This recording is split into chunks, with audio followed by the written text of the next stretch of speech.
Subscribe to Khabar Update and press the bell icon for never miss any news.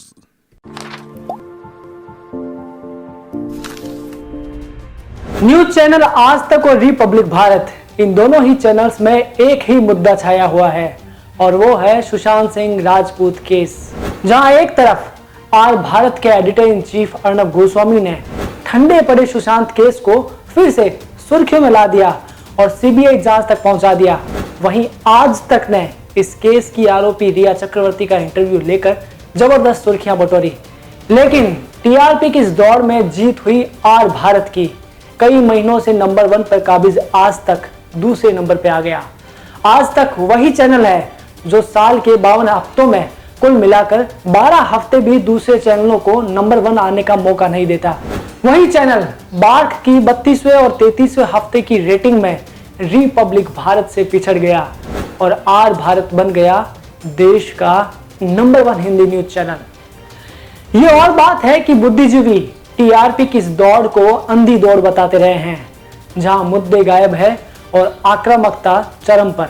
लेकिन अब सवाल ये उठता है कि आखिर 18 साल पुराने चैनल आज तक को 18 महीने पुराने चैनल ने कैसे शिकस्त दे दी?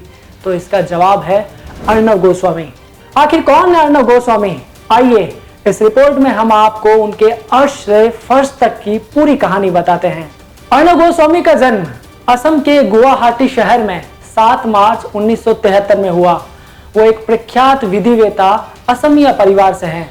अर्नब के दादा रजनीकांत गोस्वामी एक वकील, कांग्रेस के नेता और एक स्वतंत्रता सेनानी थे। अर्नब एक सेना के अधिकारी के बेटे हैं, इसलिए उन्होंने अपनी शिक्षा विभिन्न स्थानों से पूरी की। उन्होंने 10वीं की पढ़ाई दिल्ली कैंट की माउंट सेरी मैरी स्कूल से और 12वीं की पढ़ाई जबलपुर कैंट के केंद्रीय विद्यालय से पूरी की। वहीं ग्रेजुएशन दिल्ली के हिंदू महाविद्यालय से पूरी की। अर्नब गोस्वामी और उनकी पत्नी पीपी गोस्वामी दोनों का दिल्ली और मुंबई में आना जाना लगा रहता है। अर्नब ने अपनी पत्रकारिता की शुरुआत कोलकाता में द टेलीग्राफ से की, जहां पर उन्होंने 1 साल तक समाचार पत्र के संपादक के रूप में काम किया। फिर 1995 में उन्होंने द टीवी में एक एंकर के तौर पर काम करना शुरू किया। इसके बाद अर्नब गोस्वामी एनडीटीवी के मुख्य हिस्सा बन गए।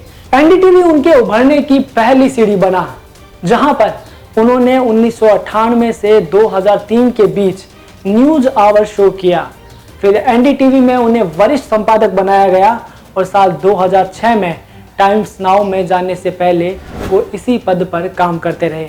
उनकी असली पहचान टाइम्स नाउ में बनी, जहां तेज तर्रार शैली में कार्यक्रम पेश करने की उनकी शैली ने दर्शकों को खूब लुभाया, जिसके दम पर टाइम्स नाउ देश में अंग्रेजी का सबसे ज्यादा देखे जाने वाला चैनल बन गया।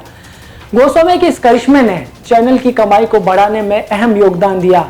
टाइम्स नाउ को कमाऊ बनाने में गोस्वामी के कार्यक्रम ने निर्णायक भूमिका निभाई और चैनल के कुल राजस्व का 70% हिस्सा इससे ही आता था, जिसके चलते उन्हें प्रमोशन पर प्रमोशन मिलते गए।